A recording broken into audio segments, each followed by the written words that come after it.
All right, everyone, welcome back to the Unfiltered and Unstoppable podcast. I am your host, Just Before Dark. So today we are talking about nonfiction books, which is so funny that I'm talking about this as someone who reads tremendously, but never nonfiction. So I actually used to never read at all. And about 2 years ago, I picked up my first romance book. I read a Colleen Hoover book because I saw online that everyone was reading romance books now. So I was like, okay, I'll give it a shot. And I went down a really big rabbit hole, and I think I've read over 250 romance books at least since then. Honestly, if not closer to 300. I have an entire channel called Just After Dark that if you're curious about anything like that, go ahead and follow me over there. It's a good time over there. But today we are talking about nonfiction. So as part of the 75 Hard Health and Wellness Challenge that we are currently doing, one of the requirements is to read 10 pages of nonfiction every single day. And I've mentioned before, this is actually my third time going through the challenge. And my very first time going through it, I was like, okay, it just wants you to read. I read my romance books. We'll count that. We'll count that as the reading. And it wasn't until the last time around when I did it correctly, where I read the nonfiction, that I was like, oh shit. Ooh, people are kind of right. Nonfiction is so helpful, which I don't know. I've just been such an advocate that, like, oh, it doesn't matter. It doesn't matter. But it does. Like, at the end of the day, your brain is searching constantly to grow and to learn.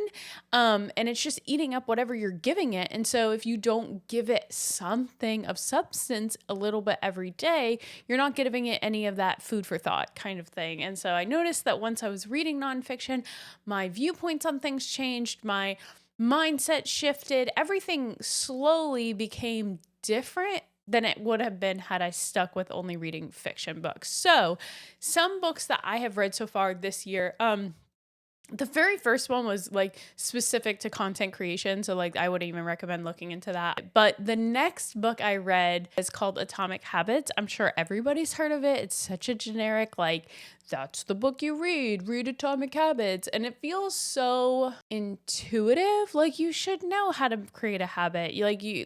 This makes sense. Like, why would I have to read a book?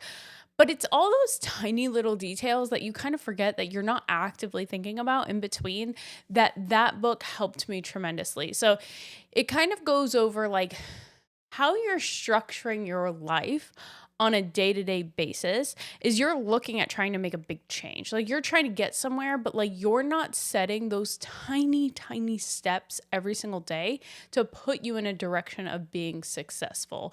And so the book goes through how it's so important, kind of like what we've talked about a lot, these little baby inputs that you have control over every single day that you could start focusing on that will then compound over an extended length of time that will then build this habit that you're looking for. And I like it too because he gives a lot of real life examples. So, like, for instance, it will say like the story about a kid that wanted to become a comedian and nobody would watch his stuff, so he would perform at places to completely empty. Nobody showed up for his skit. He would still show up and do the right thing, and before he knew it, people started showing up, and before he knew it, the 5-minute skit became a 10, became a 15, became a 20, and now he's this well-known comedian. Like, so the idea is, a lot of times you don't get that instant gratification that we've talked about, and a lot of people give up. They're saying, okay, nobody showed up for my show, so I'm not going to perform the show. No, you need to keep performing the show until that show becomes exactly what you wanted it to be. So the mindset shift with this book was tremendous, and I really, really liked what he had to say. Another one that I've been reading, I'm on his second book, David Goggins. I don't know how else to explain him, but he's just a bad motherfucker. Like, I don't know. There's no other words to explain to him. When we talk about people making excuses for themselves, like, oh, I can't do this because that's just not my style. Oh, I don't like to do this because I feel sick, or I feel down. I twisted my ankle. I don't have the equipment. Like, excuses are made every day, right? When we talk about somebody that was handed every excuse in the book that he could have used to not go on to do great things, David Goggins is that person. So I read his first autobiography, that's You Can't Hurt Me, or Can't Hurt Me, I think is the name of it. And Though his writing style is very aggressive, like the way he views things is like to the extreme. I think that if you're smart enough to realize, like, hey, I'm not going to be this extreme, it's such a good book to read because it still changes the mindset, right? Like, I make excuses every day. Shut up. Stop making excuses, right? So, David Goggins was born into a household where his father physically abused him and his mother. And so one day his mom like finally got him out of that situation. And then, he goes to a small town in Indiana where it's in the 90s. So like racism is a huge thing. So it was the first time he's being called racial slurs, very aggressively like experiencing racism. Then he gained a lot of weight. He also didn't know how to read, like because he moved from school and because he had issues with like home life, he was dyslexic. He didn't know how to read. He produced a stutter. He was made fun of at school. And then he ended up getting like so much weight. He was over 300 pounds and he was working as an exterminator at like fast food restaurants. And then one day it just hit for him. He's like, I don't fucking want to do this anymore. Like, I don't want to feel like this anymore. I don't want to be this person. And now he is like, I'll let you read the book, but like he ended up going on to be like, all these tremendously great things and like a really well-known person in his community. And just seeing him take that mindset where he was living in a world of every excuse that life handed to him and he was sitting on them. And he's like, these excuses are doing nothing for me than just making me be nothing in life. And I don't know. I think about him a lot, like when I'm going throughout my day and it's like, his motto is like basically don't be a bitch, let's get up, let's get at it. And like sometimes you just need that push. Like I don't know, like sometimes you're just sitting in your self-doubt and your self-pity and everything like that, and sometimes you need that shake of like, come on, let's go, like you can do this. The only person holding you back is you. And so I really liked reading him. He lights a fire under your ass. You're like, all right, let's get it. Let's get up. And then the next book I'm going to read that Ryan's currently reading, and I'm actually so excited based off what he's been telling me about, is called The Power of Your Subconscious Mind by Joseph Murphy.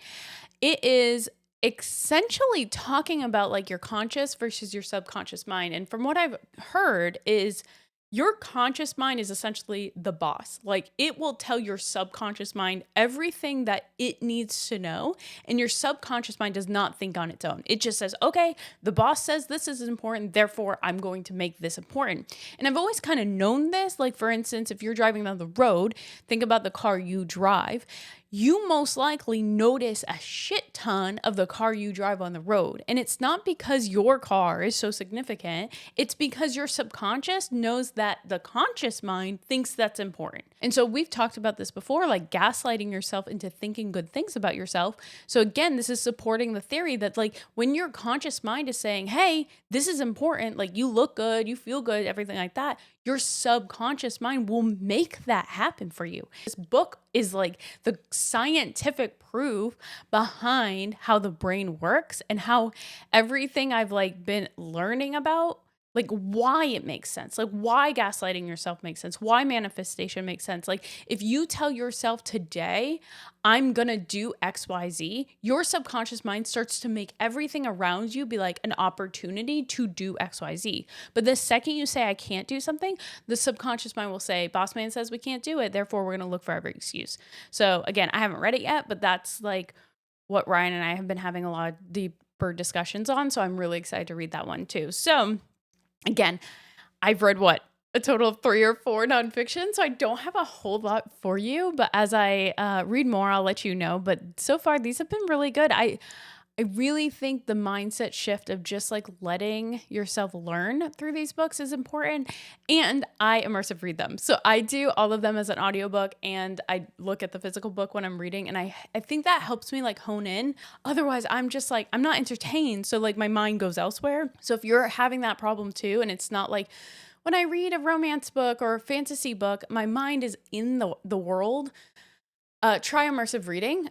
It will shut off every other thought you have so you can actually focus on it. So I hope this helps. If you have any questions, let me know. But otherwise, tomorrow we will be talking about the whole idea of if you fail, you have to start from scratch. And I have a lot to say on that. So I will see everybody tomorrow. Bye.